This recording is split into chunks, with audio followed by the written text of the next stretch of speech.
Students, आप सभी का स्वागत है हमारे यूट्यूब चैनल पे। तो दोस्तों, यह वीडियो क्लास 12th के स्टूडेंट्स जिनका जो पेपर है राजनीति शास्त्र का पेपर होने वाला है, उनके लिए बहुत ही ज़्यादा इंपॉर्टेंट होने वाला है। सब्जेक्ट पॉलिटिकल साइंस जिनके पास है, बहुत ही ज़्यादा इंपॉर्टेंट होने वाला है वीडियो को कंप्लीट वॉच करना है आपको। 80/80 की गारंटी मैं आपको देता हूं अगर आपने वीडियो को कंप्लीट वॉच कर लिया। ठीक है, चलिए तो बिना किसी टाइम को बर्बाद किए शुरू करते हैं। अभी आपके लिए परीक्षा में थोड़ा सा टाइम है, 29 फरवरी को आपकी एग्जाम होने वाली है। ठीक है, तो आप कंप्लीट इसका रिवीजन कीजिए, अच्छे से इसको याद कीजिए। ठीक है, चलिए हिंदी एंड इंग्लिश दोनों वर्जन में मैं बताऊंगा। 23 क्वेश्चन है और टाइम आपको 3 आवर्स का मिलता है। मैक्सिमम 80/80 की तैयारी चल रही है। ठीक है, चलिए तो वीडियो में आगे बढ़ने से पहले लेकिन आप वीडियो को लाइक कर दीजिए एवं चैनल को सब्सक्राइब कर लीजिए। ठीक है, चलिए शुरू करते हैं। हायर सेकेंडरी परीक्षा 2024, विषय राजनीति शास्त्र, हिंदी एंड इंग्लिश दोनों वर्जन में मैं बताऊंगा। चलिए शुरू करते हैं। पहला जो क्वेश्चन है, बहुविकल्प प्रश्नों के उत्तर लिखिए। ठीक है, चलिए शुरू करते हैं। बोल्शेविक क्रांति कहाँ हुई थी? तो देखिए, बोल्शेविक क्रांति हुई थी आपकी रशिया यानी कि रूस में। लेकिन अब सुनो, रूस में हुई थी वो बात ठीक है, लेकिन अब देखिए मैं जो चीज़ें बताता हूँ एक्स्ट्रा, वही बनाती है मुझे खास, क्योंकि परीक्षा में ऐसा जरूरी नहीं है कि बोल्शेविक क्रांति कहाँ हुई थी ऐसा आएगा। ऐसा आ सकता है कि बोल्शेविक क्रांति कब हुई थी, तो मैं आपको बताता हूँ कि बोल्शेविक क्रांति 1917 में हुई थी। ठीक है, ये बात ऐसे चीज़ें अलग से भी जो मैं बता रहा हूँ उनका भी आप खास ध्यान रखिए, क्योंकि ये बहुत ज़्यादा इंपॉर्टेंट होती है। ठीक है, ऐसा नहीं कि जो पेपर में लिखी है वही आपको करना है, जो अलग से चीज़ें बता रहा हूँ उनका भी आप खास ध्यान रखिए, क्योंकि वो भी परीक्षा की दृष्टि से बहुत ही ज़्यादा इंपॉर्टेंट होती है। ठीक है, चलिए तो बोल्शेविक क्रांति कब और कहाँ हुई थी? तो ये रूस में हुई थी सन 1917 में। ठीक है, इसका आप खास ध्यान रखिए। चलिए सेकंड क्वेश्चन है, 26 जून 1945 में संयुक्त राष्ट्र चार्टर पर कितने देशों ने हस्ताक्षर किए थे? अब मेरी बात ध्यान से सुनिए। देखिए, 26 जून 1945 को संयुक्त राष्ट्र जो चार्टर था, इस पर 50 देशों ने साइन किए थे। ठीक है, अब लेकिन इसकी मैं पूरी जन्म कुंडली आपको बता देता हूँ। देखिए, 26 जून 1945 को तो 50 देशों ने इस पर साइन किए थे। ठीक है, लेकिन ये बन के कब तैयार हुआ था? ये बन के तैयार हुआ था 24 अक्टूबर 1945 में ये स्थापित हुआ था। कौन? संयुक्त राष्ट्र। जब इस पर है ना 5 जो देश थे, मुख्य देश कौन कौन से? चीन गणराज्य, फ्रांस, संयुक्त राज्य, यूनाइटेड किंगडम और सोवियत संघ, इन पांचों ने जब इसको स्वीकृति दी थी, इसको एग्रीमेंट दिया था, जब जाके ये कब 24 अक्टूबर 1945 में ये स्थापित हुआ था। ठीक है, तो इसका भी आप खास ध्यान रखिए। लेकिन यहाँ पे पूछा गया है केवल 26 जून 1945 में संयुक्त राष्ट्र चार्टर पर कितने देशों ने हस्ताक्षर किए थे? तो वो किए थे 50 देशों ने। ठीक है, चलिए नेक्स्ट जो क्वेश्चन है, दक्षिण एशिया यानी कि साउथ एशिया में सबसे बड़ा देश कौन सा है? तो सबसे बड़ा देश है भारत यानी कि इंडिया। ठीक है, ए ऑप्शन इस क्वेश्चन का करेक्ट आंसर हो जाएगा। चलिए, सुरक्षा का बुनियादी अर्थ क्या है? तो देखिए, सुरक्षा का बुनियादी अर्थ होता है खतरे से आज़ादी। ठीक है, सी ऑप्शन इस क्वेश्चन का करेक्ट आंसर आपका होने वाला है। नेक्स्ट जो क्वेश्चन है, रियो डी जेनेरियो निम्न में से किस देश का एक शहर है? तो देखिए, ये ब्राजील का शहर है। ठीक है, ब्राजील यानी कि ए ऑप्शन आपका करेक्ट आंसर होने वाला है। ठीक है, रियो डी जेनेरियो यहाँ पे 2016 में ओलंपिक्स खेले गए थे। ठीक है, आप इसका भी ध्यान रखिए। चलिए नेक्स्ट जो क्वेश्चन है, नई आर्थिक नीति में किसे सम्मिलित किया जाता है? तो देखिए, नई आर्थिक नीति में उदारीकरण को भी सम्मिलित किया जाता है, निजीकरण को भी किया जाता है, वैश्वीकरण को भी किया जाता है। तो क्वेश्चन का करेक्ट आंसर क्या आ जाएगा? डी ऑप्शन यानी कि डॉग, उपयुक्त सभी, ये इस क्वेश्चन का करेक्ट आंसर आ जाएगा। ठीक है, चलिए इंग्लिश मीडियम वालों के लिए भी देख लेते हैं।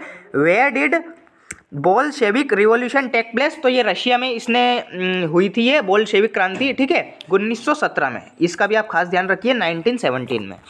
How many countries signed the United charter on 26 जून 1945? तो यहाँ पे आपका करेक्ट आंसर आने वाला है बी ऑप्शन यानी कि 50 कंट्रीज ने साइन किए थे। और ये कंप्लीट इसका इस्टेब्लिशमेंट कब हुआ था? तो इसका भी याद रखिए, 24 अक्टूबर 1945 में ये इस्टेब्लिश्ड हुआ था। ठीक है, संयुक्त राष्ट्र यानी कि यूनाइटेड नेशन, जब इस पर 5 देशों ने स्वीकृति की थी। कौन कौन से? चीन रिपब्लिक यानी कि चीन गणराज्य, फ्रांस, संयुक्त राज्य, यूनाइटेड किंगडम और सोवियत संघ। ठीक है, इसका भी आप ध्यान रखिए, इस पत्र को स्वीकृत किया था इन देशों ने। चलिए नेक्स्ट जो क्वेश्चन है, the largest country in south Asia is India यानी कि A option. The basic meaning of security यानी कि सुरक्षा का बेसिक मीनिंग क्या है? फ्रीडम फ्रॉम डेंजर यानी कि सी ऑप्शन। नेक्स्ट जो क्वेश्चन है, रियो डी जेनेरो, 1 सेकंड, हाँ, Rio de Janeiro is a city which of the following country, किस कंट्री में है ये, ब्राजील में, ठीक है। ए ऑप्शन इस क्वेश्चन का करेक्ट आंसर आपका आने वाला है। नेक्स्ट जो क्वेश्चन है, who is included in the new economic policy, तो न्यू इकोनॉमिक पॉलिसी में क्या लिबरलाइजेशन भी है, प्राइवेटाइजेशन भी है, ग्लोबलाइजेशन भी है, तो ऑल ऑफ द एबव यानी कि डी ऑप्शन इस क्वेश्चन का करेक्ट आंसर आने वाला है। चलिए नेक्स्ट क्वेश्चन की ओर बढ़ते हैं। रिक्त स्थानों की पूर्ति कीजिए। देखिए रिक्त स्थान बहुत ही ज़्यादा इंपॉर्टेंट है भाई, जो अलग से चीज़ें बताऊंगा उनका भी आपको खास ध्यान रखना है। सारी की सारी जो चीज़ें बता रहा हूँ परीक्षा की दृष्टि से वेरी वेरी वेरी इंपॉर्टेंट है। वीडियो को कंप्लीट वॉच करना है आपको, ठीक है। चलिए नाटो का पूरा नाम क्या है, देखिए नाटो का पूरा नाम मैं आपको बता देता हूँ, इसका full form Hindi plus English दोनों में मैं आपको बता देता हूँ। चलिए पहले इंग्लिश लिख लेते हैं। नाटो का एन से आएगा नॉर्थ, नॉर्थ, ए से आएगा अटलांटिक, ठीक है, अटलांटिक, नॉर्थ अटलांटिक, टी से आएगा ट्रिएटी यानी कि संधि, और ओ से आएगा ऑर्गेनाइजेशन, ठीक है। ये तो हो गया हिंदी में, इंग्लिश में ऑर्गेनाइजेशन, ठीक है।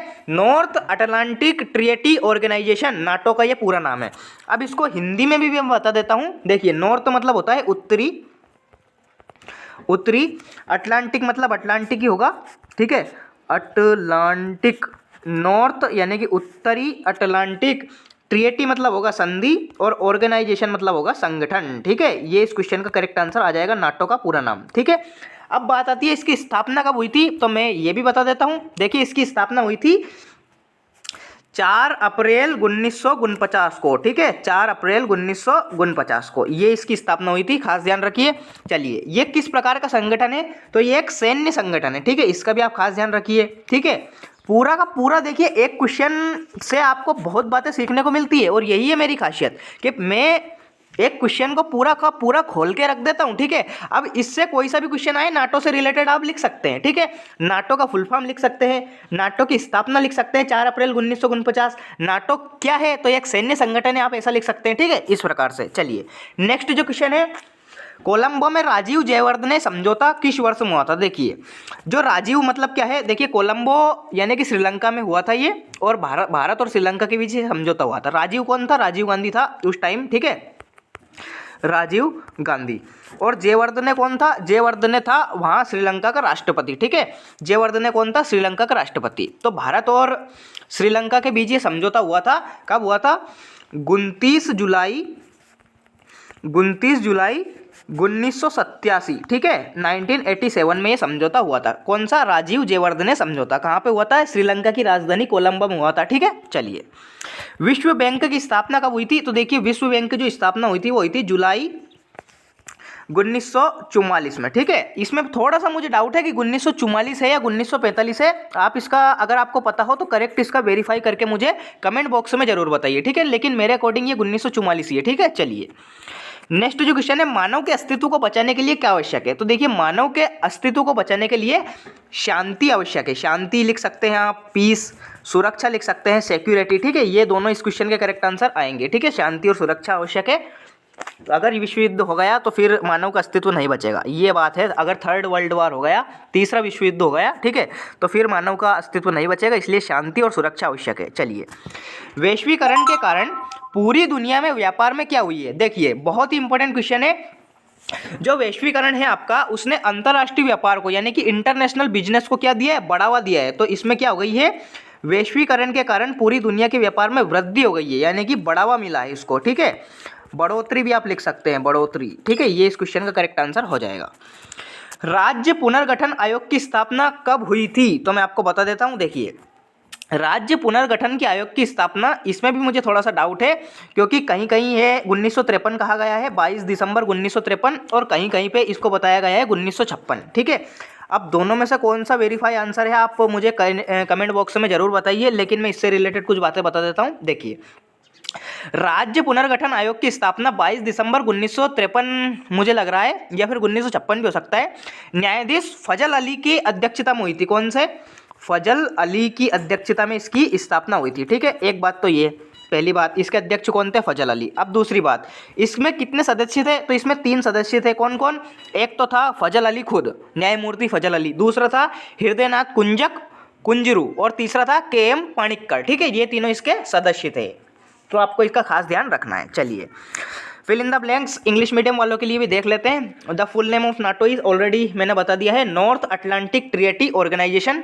इसकी जो स्थापना हुई थी, इसका जो इस्टेब्लिशमेंट हुआ था वो 4 अप्रैल 1949 को हुआ था। इसका आप खास ध्यान रखिए, ठीक है।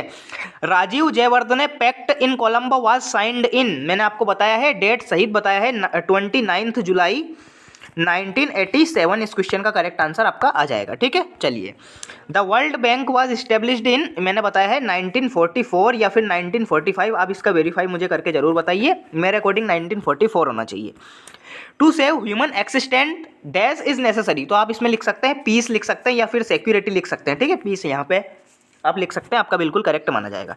Due to globalisation trade across the world has, तो ये बढ़ गया है, ठीक है, बढ़ गया है, इसमें वृद्धि हुई है, ठीक है। चलिए, state recognition commission was established in, इसमें भी मुझे थोड़ा सा डाउट है कि आप 1953 है या 1956 है, आप मुझे कमेंट बॉक्स में जरूर बताइए, ठीक है। चलिए, सत्य सत्य का आपको चयन करना है, मोस्ट आईएमपी क्वेश्चन है भाई। चलिए, पहला जो क्वेश्चन है, सोवियत राजनीतिक प्रणाली का आधार स्तंभ कम्युनिस्ट पार्टी थी।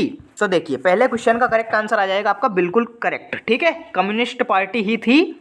सोवियत राजनीतिक प्रणाली का आधार कम्युनिस्ट पार्टी ही थी, बिल्कुल करेक्ट आंसर। चलिए, वर्तमान में विश्व की एकमात्र महाशक्ति अमेरिका है? नहीं, अमेरिका के साथ साथ और भी महाशक्तियां हैं।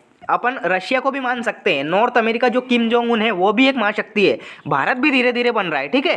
तो नहीं, अमेरिका एकमात्र नहीं है, इसके अलावा भी है। तो क्वेश्चन का करेक्ट आंसर क्या आ जाएगा? असत्य इस क्वेश्चन का करेक्ट आंसर आ जाएगा, ठीक है। चलिए, नेक्स्ट जो क्वेश्चन है, विश्व की सुरक्षा के लिए निशस्त्रीकरण आवश्यक है, यानी कि हथियार वगैरह को छोड़ना, ठीक है, विश्व की सुरक्षा के लिए। तो बिल्कुल ही करेक्ट बात है। निशस्त्रीकरण का मतलब क्या होता है? हथियार वगैरह का प्रयोग न करना, ठीक है, बम वगैरह का प्रयोग, मिसाइल वगैरह का प्रयोग न करना। तो क्वेश्चन का करेक्ट आंसर क्या जाएगा? बिल्कुल करेक्ट बात है, ठीक है। चलिए, नेक्स्ट जो क्वेश्चन है, पेड़ कटाई रोकने हेतु चिपको आंदोलन चलाया गया था। बिल्कुल करेक्ट बात है, सुंदरलाल बहुगुणा ने चलाया था, ठीक है, चमोली डिस्ट्रिक्ट उत्तराखंड, ठीक है, ये आपका करेक्ट आंसर आ जाएगा, ठीक है। पेड़ कटाई हेतु चिपको आंदोलन सभी को पता है, ये चलाया गया था, ठीक है। चलिए, नेक्स्ट जो क्वेश्चन है, भारतीय राष्ट्रीय कांग्रेस पार्टी भारत की सबसे पुरानी पार्टी है, यानी कि इंडियन नेशनल कांग्रेस भारत की सबसे प्राचीन पार्टी है। बिल्कुल करेक्ट बात है, भारतीय राष्ट्रीय कांग्रेस सबसे पुरानी पार्टी है, ठीक है। चलिए, नेक्स्ट जो क्वेश्चन है, नीति आयोग का अध्यक्ष राष्ट्रपति होता है? नहीं, नीति जो आयोग है उसका अध्यक्ष जो होता है प्रधानमंत्री होता है, ठीक है, प्रधानमंत्री, ना कि राष्ट्रपति, ठीक है। तो क्वेश्चन का करेक्ट आंसर क्या आ जाएगा? असत्य इस क्वेश्चन का करेक्ट आंसर आ जाएगा, ठीक है। चलिए, इंग्लिश मीडियम वाले भी देख सकते हैं, the cornerstone of the Soviet political system was communist party. बिल्कुल ट्रू हो जाएगा ये।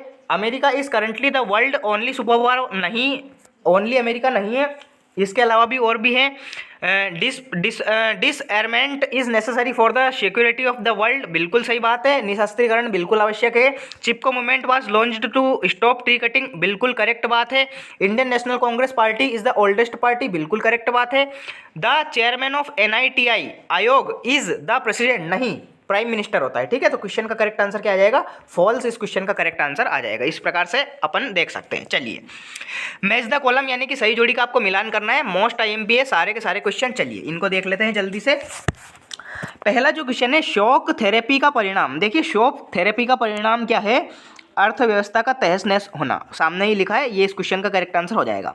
सेकंड जो क्वेश्चन है, पृथ्वी सम्मेलन। पृथ्वी सम्मेलन सभी को पता है कहाँ हुआ था? ब्राजील के रियो डी जेनेरो शहर में हुआ था। तो ये इस क्वेश्चन का करेक्ट आंसर हो जाएगा। अगेन सामने लिखा है, दल बदल विधेयक। दल बदल विधेयक जो विधेयक है वो कौन से संशोधन में है? तो संविधान के 52वें संशोधन में, ठीक है, ये इस क्वेश्चन का करेक्ट आंसर हो जाएगा। व्यापक परमाणु परीक्षण प्रतिबंधी संधि, तो ये कब हुई थी? ये 1996 में हुई थी, ठीक है, ये इस क्वेश्चन का करेक्ट आंसर हो जाएगा। सारी की सारी जोड़ी सामने ही लिखिए। डॉक्टर मनमोहन सिंह कौन थे? डॉक्टर मनमोहन सिंह था अर्थशास्त्री और देश का प्रधानमंत्री, ठीक है, ये इस क्वेश्चन का करेक्ट आंसर आ जाएगा, ठीक है। चलिए, मोरारजी देसाई कौन थे? तो मोरारजी देसाई थे प्रथम गैर कांग्रेसी प्रधानमंत्री, ठीक है। और EV रामास्वामी नायडू, तो फेरियर इस क्वेश्चन का करेक्ट आंसर आ जाएगा। इस प्रकार से आप जोड़ी देख सकते हैं। इंग्लिश मीडियम वाले भी देख सकते हैं, shock therapy will result in economy being devastated, यानी कि इकोनॉमी जो अर्थव्यवस्था है वो तहस नहस हो जाएगी। अर्थ समिट यानी कि कब हुआ था ये सम्मेलन? ये हुआ था रियो डी जेनेरो में, ठीक है, ये इस क्वेश्चन का करेक्ट आंसर है। डिफेक्शन MLA यानी कि विधेयक का ये वाला, ठीक है, तो इसमें आपका आ जाएगा 52वें संशोधन में, ठीक है, 52nd कॉन्स्टिट्यूशनल अमेंडमेंट, ठीक है। ये नेक्स्ट जो क्वेश्चन है, comprehensive nuclear test ban treaty, तो ये 1996 में हुई थी। ठीक है, doctor Manmohan Singh economist and prime minister of the country, Morarji Desai first non Congressian prime minister. ठीक है, और ईवी रामास्वामी नायर, तो ये पेरियर। ठीक है, ये इस क्वेश्चन का करेक्ट आंसर आपका आ जाएगा। चलिए, इस प्रकार से हो जाएंगे सारे के सारे। नेक्स्ट जो क्वेश्चन है, एक वाक्य में उत्तर लिखिए, मोस्ट आईएमपी क्वेश्चन सारे के सारे, सबको आपको याद करना है। चलिए, पहला जो क्वेश्चन है, अमेरिका में आतंकवादी हमला कब हुआ था? अमेरिका में देखिए आतंकवादी जो हमला हुआ था वो था कब? 11 सितंबर 2001 में। ठीक है, ये इस क्वेश्चन का करेक्ट आंसर आ जाएगा। बात आती है अमेरिका में कहाँ हुआ था, तो ये न्यूयॉर्क में हुआ था। न्यूयॉर्क जो वर्ल्ड ट्रेड टावर है उसकी इमारतों पर प्लेन से हमला हुआ था। ये इस क्वेश्चन का करेक्ट आंसर आ जाएगा। चलिए, सार्क के सदस्य देशों के नाम। देखिए सार्क में कितने सदस्य हैं, पहले तो आप ये याद रखिए, सार्क में 7 सदस्य हैं। ठीक है, सार्क में SAARC, ये सार्क। ठीक है, ये क्या है, इसका फुल फॉर्म भी मैं आपको बता देता हूँ। देखिए, सार्क का फुल फॉर्म होता है, देखिए SAARC। इसका आ सकता है भाई परीक्षा में, मोस्ट आईएमपी। ऐसा नहीं कि मैं सार्क में कितने देशों के नाम होते हैं वो भी बता दूं, नहीं, मैं अलग जो चीज़ें हैं मोस्ट आईएमपी चीज़ें वो भी बताता हूँ। देखिए, सार्क का फुल फॉर्म आप याद कीजिए, साउथ एशियन एसोसिएशन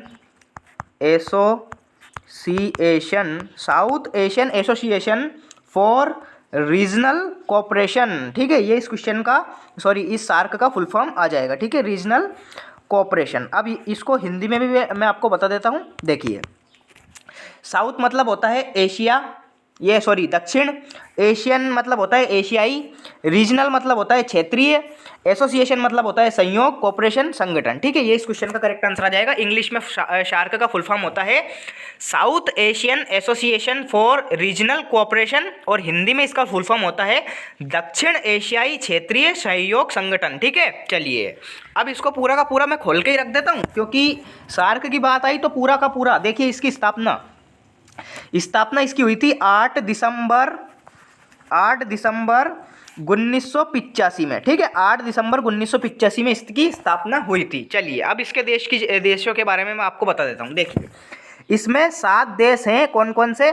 पहला है भारत, दूसरा है पाकिस्तान, तीसरा है बांग्लादेश, चौथा है श्रीलंका, पांचवा है नेपाल, छठा है भूटान, सातवां है मालदीव। ठीक है, ये 7 देश है, आप इनको याद कीजिए। चलिए, नेक्स्ट जो क्वेश्चन है, खतरे से आज़ादी किस शब्द का अर्थ है? ऑलरेडी जो ऑब्जेक्टिव आया था उसमें मैंने बताया था, खतरे से आज़ादी सुरक्षा शब्द का बुनियादी अर्थ है। सुरक्षा शब्द का मूल अर्थ है सिक्योरिटी का। ठीक है, सुरक्षा जो शब्द है उसका मूल अर्थ है, उसका बुनियादी अर्थ क्या है? खतरे से आज़ादी। ठीक है, ये इस क्वेश्चन का करेक्ट आंसर आ जाएगा। चलिए, ओजोन परत में हो रही तीव्र क्षय के कारण कौन सी किरण पृथ्वी के वातावरण को नुकसान पहुंचा रही है? सभी को पता है, पराबैंगनी किरण। ठीक है, अल्ट्रा वायलेट रेज इसे इंग्लिश में बोलते हैं पराबैंगनी किरण। ठीक है, पराबैंगनी किरण, अल्ट्रा वायलेट रेज। अगर ये डायरेक्ट हमारे शरीर पे गिर जाए तो इससे त्वचा संबंधी रोग हो सकते हैं, कैंसर वगैरह। ठीक है, इसलिए जो ओजोन परत है ये हमारी रक्षा करती है इससे। ठीक है, सूर्य से आने वाली हानिकारक पराबैंगनी किरणें यानी कि अल्ट्रा वायलेट रेज से हमारी रक्षा करती है। ठीक है, चलिए, 1966 में किस भारतीय प्रधानमंत्री की ताशकंद समझौते में मृत्यु हुई थी? देखिए, अब ताशकंद समझौते की बात आई तो मैं ये नहीं कि बस मृत्यु बता दूं, नहीं, इसको ताशकंद समझौते को पूरा खोल के रख देता हूँ। चलिए, देखिए, ताशकंद समझौता किस किस देशों के बीच था? तो ताशकंद समझौता भारत और पाकिस्तान के बीच था, पहली बात। दूसरी बात, किस किस के बीच में हुआ था ये? तो भारत के जो प्रधानमंत्री थे लाल बहादुर शास्त्री, एक तो, ठीक है, लाल बहादुर शास्त्री, और पाकिस्तान का जो राष्ट्रपति था, पाकिस्तान का राष्ट्रपति कौन था? अयूब खान। ठीक है, अयूब खान, इन दोनों के बीच में हुआ था ताशकंद समझौता। कब हुआ था? ये हुआ था 10 जनवरी 1966 को। ठीक है, जो भारत पाकिस्तान का युद्ध हुआ था ना उसके बाद ही हुआ था, जस्ट 10 जनवरी 1966 में ताशकंद समझौता हुआ था। और इसी दौरान कहा जाता है कि रात को 1:32 पर लाल बहादुर शास्त्री की हार्ट अटैक यानी कि दिल का दौरा पड़ने से मृत्यु हो गई थी। ये इस क्वेश्चन का करेक्ट आंसर हो जाएगा, यानी कि 1966 में किस भारतीय प्रधानमंत्री की ताशकंद में मृत्यु हुई थी? तो लाल बहादुर शास्त्री की मृत्यु हो गई थी। चलिए, गुट निरपेक्षता का क्या अर्थ है, यानी कि what is the meaning of non alignment. और द्विध्रुवीता के उदय का कारण क्या था, what was the reason for the rise of bipolarity. देखिए दोनों के आंसर्स आप देख ले सकते हैं, मैं इनका आंसर्स आपको शो कर देता हूँ। चलिए देखते हैं इनके आंसर्स। देखिए आप यहाँ पे देख सकते हैं, गुट निरपेक्षता का सरल अर्थ है कि विभिन्न शक्ति गुटों से तटस्थ या दूर रहते हुए अपनी स्वतंत्र निर्णय नीति और राष्ट्रीय हित के अनुसार सही या न्याय का साथ देना। देखिए इसका स्पष्ट बात यह है कि गुट निरपेक्षता का मतलब है कि गुटों से दूर रहना, ये आप लिख सकते हैं, यानी कि विभिन्न शक्ति गुटों से दूर रहना। ठीक है, आंख बंद करके गुटों से अलग रहना गुट निरपेक्षता नहीं हो सकती। गुट निरपेक्षता का अर्थ है सही और गलत में अंतर करके सदा सही नीति का समर्थन करना। ये इस क्वेश्चन का करेक्ट आंसर आप लिख सकते हैं। इंग्लिश मीडियम वाले देख सकते हैं नॉन एलिजमेंट क्या होता है। देखिए नॉन एलिजनाइंड में refer to non aligned movement of states considering themselves not formally allied with or against any major power bloc. ठीक है, non belligerent in a war, naturally international relation in a war more restrictive than non alignment. ठीक है, ये इस question का correct answer आप लिख सकते हैं। इसके नीचे जो क्वेश्चन पूछा गया था वो पूछा गया था द्विध्रुवीता के प्रमुख उदय के कारण लिखिए। तो देखिए द्विध्रुवीता के उदय का कारण क्या था, दो महाशक्तियों यानी कि बड़ी शक्तियों की कम संख्या, और दूसरा कारण लिख सकते हैं आप परमाणु हथियारों की दौड़, ये आप लिख सकते हैं। ठीक है, इंग्लिश मीडियम वाले भी देख सकते हैं what are the reason for the rise of bipolarity. The genesis of the bipolar world system lies in the desire of the United States to promote the principles of capitalism and democracy on the one side and the Soviet Union to make more countries live according to the postulates of communism on the other। ठीक है, आप लिख सकते हैं, English medium वालों के लिए मैंने बता दिया है। चलिए नेक्स्ट क्वेश्चन देख लेते हैं। देखिए इस प्रकार से आपके कंप्लीट ऑब्जेक्टिव सॉल्यूशंस मैंने बता दिए हैं with Hindi plus English plus, ऐसा नहीं कि ऑब्जेक्टिव का बस सॉल्यूशन ही बताया है, उसको पूरा का पूरा खोल के ही लग दिया है, उसको निचोड़ के रख दिया पूरा। आप कोई सा भी क्वेश्चन आए तो आप कर सकते हैं। ठीक है, चलिए इस प्रकार से आप देख सकते हैं। राइट, ये वाले इंग्लिश मीडियम वालों के लिए हो जाएंगे अति लघु उत्तरीय प्रश्न। देखिए इनके भी मैं आंसर्स आपको शो करूंगा ताकि आपको कोई भी दिक्कत ना आए। द्विध्रुवीता का अर्थ है, लिखिए क्या अर्थ है, शॉक थेरेपी की कोई दो परिणाम लिखिए। देखिए दोनों के आंसर मैं आपको बता देता हूँ। Right, what is the meaning of bipolarity, right any two result of shock therapy. ठीक है, दोनों के आंसर मैं आपको शो कर देता हूँ हिंदी प्लस इंग्लिश दोनों में। चलिए आप यहाँ पे देख सकते हैं द्विध्रुवीता का क्या अर्थ है। तो देखिए शीत युद्ध के दौरान विश्व का दो गुटों में गया, जिससे शक्ति संरचना ही दो ध्रुवी हो गई, जिसे अमेरिका और सोवियत संघ का नेतृत्व प्राप्त हुआ। सोवियत संघ में अर्थ में उत्पादन के सभी साधनों पर सरकार का नियंत्रण था, जबकि अमेरिकी अर्थव्यवस्था में समूह पर का उत्पादन पर नियंत्रण था। ये आप इसका स्क्रीनशॉट ले सकते हैं या फिर इसे नोट डाउन कर सकते हैं वीडियो को पॉज करके। चलिए इसका इंग्लिश में आप आंसर देख सकते हैं, बाइपोलरिटी क्या है। तो देखिए bipolarity is a system of international order in which two governments control the bulk of global economic, military and cultural power. The Cold War between यानी कि शीत वार जो शीत युद्ध हुआ था, the Cold War between the United States and the Soviet Union which dominated the second half of the 20th century यानी कि 20वीं सदी में, is a classic example of a bipolar world। ठीक है, ये आप इसका आंसर लिख सकते हैं। बहुत ही मैंने सरल भाषा में इसको ढूंढ के लाया हूँ ताकि आपको कोई भी आसानी ना हो। चलिए इसके अथवा में जो क्वेश्चन पूछा गया था उसके भी आंसर देख सकते हैं आप। चलिए इसके अथवा का क्वेश्चन जो पूछा गया था, या उससे पहले अपन डायरेक्ट नेक्स्ट क्वेश्चन देख लेते हैं। देखिए शार्क का मूल उद्देश्य क्या है, आप लिख सकते हैं। मोस्ट आईएमपी क्वेश्चन है, इजी क्वेश्चन। ठीक है, चलिए हाँ ये वाला शार्क का ये वाला देख सकते हैं आप, ये इसका मैंने आंसर शो कर दिया आपको। चलिए नेक्स्ट जो क्वेश्चन है 7th क्वेश्चन, ये वाला अपन देख लेते हैं। क्षेत्रीय संगठन के प्रमुख उद्देश्य क्या है, लिखिए। शार्क का मूल उद्देश्य क्या है, ये आप लिख सकते हैं दोनों। ठीक है, चलिए मैं फिर भी इनके आंसर आपको शो कर देता हूँ। Right the main objective of regional organisation और right what is the basis objective of SAARC. चलिए दोनों क्वेश्चंस के आंसर देख लेते हैं। चलिए क्षेत्रीय संगठन वाले का आंसर देख लेते हैं अपन। क्षेत्रीय संगठनों को बनाने का उद्देश्य अपने अपने क्षेत्र में चलने वाली ऐतिहासिक दुश्मनियों को भुला देना है, साथ ही साथ जो भी कमजोरियां या कठिनाइयां क्षेत्रीय देशों के सामने आए उन्हें परस्पर संयोग से स्थानीय स्तर पर उनका समाधान ढूंढने का प्रयास करना है। ठीक है, ये आप लिख सकते हैं।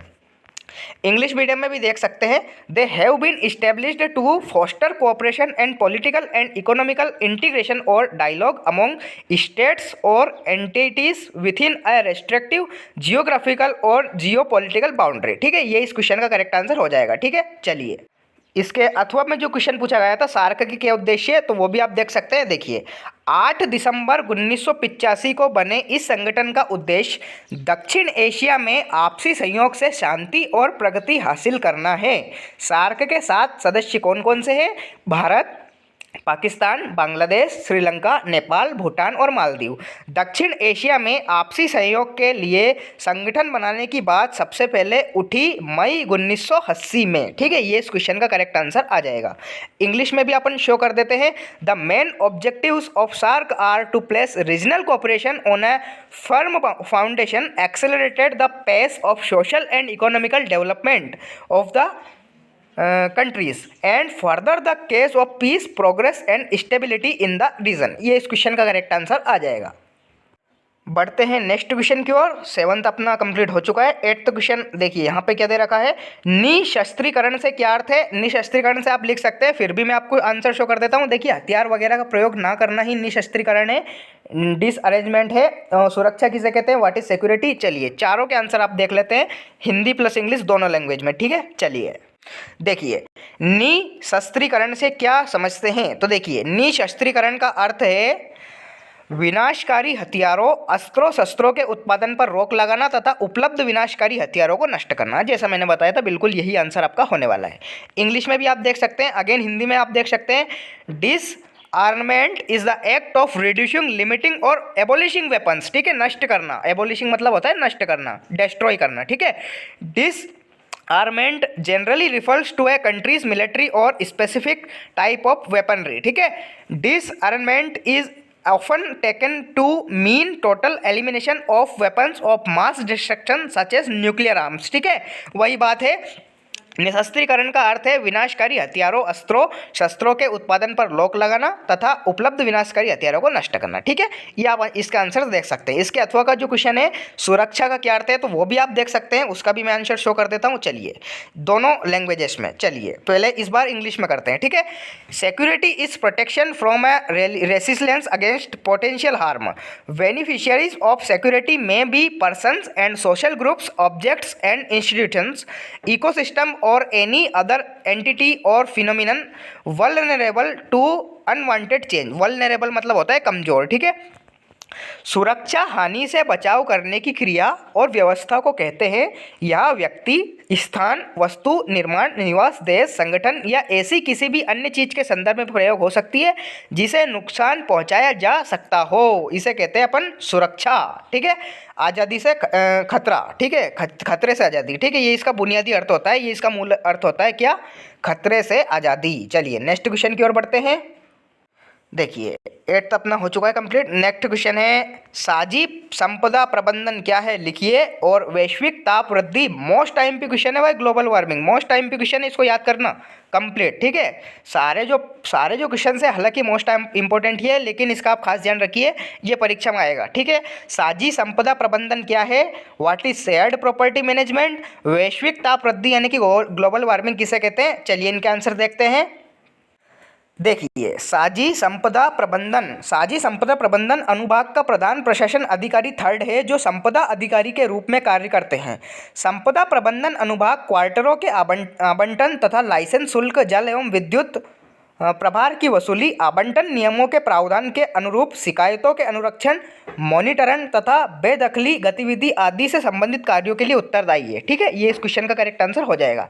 इसके अथवा का क्वेश्चन कहा गया था ग्लोबल वार्मिंग किसे कहते हैं, तो देखिए ग्लोबल वार्मिंग का तात्पर्य मुख्य रूप से वायुमंडल में ग्रीन हाउस गैसें की बढ़ती सांद्रता के कारण वैश्विक तापमान में वृद्धि है। बिल्कुल सही बात है। जलवायु परिवर्तन का तात्पर्य लंबी अवधि में जलवायु के उपायों में बढ़ते बदलावों से है, जिनमें वर्षा, तापमान और हवा के पैटर्न शामिल है। चलिए ये आपको अगर लैंग्वेज समझ में ना आई हो तो आपके लिए एक और हाजिर है। देखिए इंग्लिश और हिंदी दोनों में मैं आपको बता देता हूँ। चलिए what is global warming in simple answer. देखिए global warming is the long term warming of the planet's overall temperature. Through this warming trend has been going on for a long time. It has significantly increased in the last 100 years due to the burning of fossil fuel. ठीक है, as the human population has increased, so has the volume fossil fuels burned. ठीक है, ये इस question का correct answer आ जाएगा। चलिए next question देखते हैं। हाँ, 9th अपना हो चुका है, 10th क्वेश्चन की ओर बढ़ते हैं। देखिए वैश्वीकरण क्या है लिखिए, यानी कि what is globalisation. Most important question. आर्थिक उदारीकरण क्या है लिखिए, व्हाट इज इकोनॉमिकल लिबराइजेशन। ठीक है, दोनों के यानी कि चारों के आंसर देख लेते हैं, क्योंकि मैं आपको बाइलिंगुअल बता रहा हूँ, हिंदी प्लस इंग्लिश, ताकि इंग्लिश मीडियम वालों की को भी कोई दिक्कत ना है। चलिए इनके आंसर देखते हैं। देखिए यह प्रक्रिया यानी कि वैश्वीकरण की बात हो रही है यहाँ पे, यह प्रक्रिया आर्थिक, तकनीक, सामाजिक और राजनीतिक ताकतों का एक संयोग है। वैश्वीकरण का उपयोग अक्सर आर्थिक वैश्वीकरण के संदर्भ में किया जाता है, अर्थात व्यापार, विदेशी प्रत्यक्ष निवेश, पूंजी प्रवाह, प्रवास एवं प्रौद्योगिकी के प्रसार के माध्यम से राष्ट्रीय अर्थव्यवस्था का अंतर्राष्ट्रीय अर्थव्यवस्था में एकीकरण हो जाता है। चलिए अगर आपको ये लैंग्वेज समझ में नहीं हो तो आपके लिए एक और हाजिर है। चलिए आपके लिए जान भी हाजिर। आंसर की क्या बात करते हो, वैश्वीकरण का क्या अर्थ है। वैश्वीकरण का अर्थ है आर्थिक प्रयोजनों के लिए राष्ट्रीय सीमाओं का विलोपन, अंतर्राष्ट्रीय व्यापार तुलनात्मक लाभ यानी कि कॉम्पैरेटिव एडवांटेज द्वारा शासित, अंतर क्षेत्रीय व्यापार पूर्ण लाभ एब्सोल्यूट एडवांटेज द्वारा शासित बन जाता है। चलिए इस प्रकार से इसका आंसर हो जाएगा। जो भी आपको अच्छा लगे वो आप कर सकते हैं। वैश्वीकरण का मतलब यही है कि पूरे होल जो वर्ल्ड है उसको एकत्रित करना। ठीक है, इसने अंतर्राष्ट्रीय व्यापार को बढ़ावा दिया है, आप ये लिख सकते हैं। ये लाइन बहुत इंपॉर्टेंट लाइन है, ये देखिए इंग्लिश मीडियम वाले भी देख सकते हैं। Globalisation is a term used to describe how trade and technology have made the world into a more connected and interdependent place. Globalization also captures in its scope the economic and social changes that have come about a result. ये इस question का correct answer हो जाएगा। चलिए अगर आपको ये भी समझ में ना आया हो तो एक और हाजिर। चलिए व्हाट इज ग्लोबलाइजेशन एक्सप्लेन। देखिए globalisation is a term used to describe how trade and technology have made the world into a more connected and interdependent place. वही बात है, globalisation also captures in it scopes and the economic social changes that have come about a result. बिल्कुल correct बात है। ठीक है, चलिए इसके अथवा का जो क्वेश्चन पूछा गया था उसका आंसर देख लेते हैं। यानी कि आर्थिक जो सुधार है, आर्थिक इकोनॉमिकल लिबराइजेशन है, उसका आंसर देख लेते हैं। चलिए इकोनॉमिकल लिबराइजेशन और economic liberalisation is the listening of government regulations and restrictions in an economy in exchange for greater participation by private entries in politics. The doctrine is associated with classical liberalism and neo liberalism. ठीक है, यानी कि आर्थिक सुधार एक वृहद अर्थ वाला शब्द है। प्रायः इसका उपयोग अल्पतर सरकारी नियंत्रण, अल्पतर सरकारी निषेध, निजी कंपनियों की अधिक भागीदारी, करों की अल्पतर दर आदि के संदर्भ में किया जाता था। उदारीकरण के पक्ष में मुख्य तर्क यह दिया जाता है कि इससे दक्षता आती है और हर एक को कुछ अधिक प्राप्त होता है। ये इस क्वेश्चन का करेक्ट आंसर आ जाएगा। चलिए नेक्स्ट क्वेश्चन की ओर बढ़ते हैं। देखिए नेक्स्ट क्वेश्चन पूछा गया है विलय पत्र क्या है लिखिए, स्वतंत्रता के बाद भारत की प्रमुख चुनौतियों को लिखिए। आप कर सकते हैं, बिल्कुल इजी क्वेश्चन है। हालांकि मैं इनके आंसर्स भी आपको शो कर दूंगा एक साथ ही आप। ठीक है, विलय पत्र यानी कि डीड ऑफ मर्जर क्या है, चलिए ये देख लेंगे। नियोजन क्या है लिखिए, मिश्रित अर्थव्यवस्था क्या है, इनके आंसर भी आपको शो कर देता हूँ। ठीक है, भारतीय विदेश नीति के प्रमुख द्वार लिखिए, विश्व बंधुत्व से क्या तात्पर्य। मोस्ट आईएमपी क्वेश्चन है सारे के सारे। चलिए इनके आंसर्स अपन देखते हैं जल्दी से। देखिए विलय पत्र क्या होता है, तो देखिए दो या दो से अधिक संस्थान का एक हो जाना विलय कहलाता है। बिल्कुल सही बात है, विलय होना यानी कि मिल जाना। संस्था विलय के लिए एक पत्र मजनूम तैयार किया जाता है, इसे विलय पत्र कहते हैं। बिल्कुल इजी आंसर है, आप कर सकते हैं। Deed of merger means the merger agreement between SMBCI and BTPN which is content in this deed including the schedule of this deed along with the amendment and or supplement which may be made to this deed merger. ये आप कर सकते हैं English medium. ठीक है, चलिए next जो question है प्लानिंग यानी कि नियोजन किसे कहते हैं, तो आप देख सकते हैं वर्तमान परिस्थितियों को ध्यान में रखकर किसी लक्ष्य की प्राप्ति के लिए भविष्य की रूपरेखा तैयार करने के लिए आवश्यक क्रियाकलापों के बारे में चिंतन करना आयोजन या नियोजन यानी कि प्लानिंग कहलाता है। ठीक है, चलिए English medium planning as discussed in chapter 4 में आपका ये दे रखा है। According to chapter 4 refers business studies refers to thinking in advance about what, when, how and by whom a particular task is to be performed. Planning in other words means to devise an action strategy to reach the desired objective और goal। ये इस question का correct answer आ जाएगा। चलिए next question भी देख लेते हैं।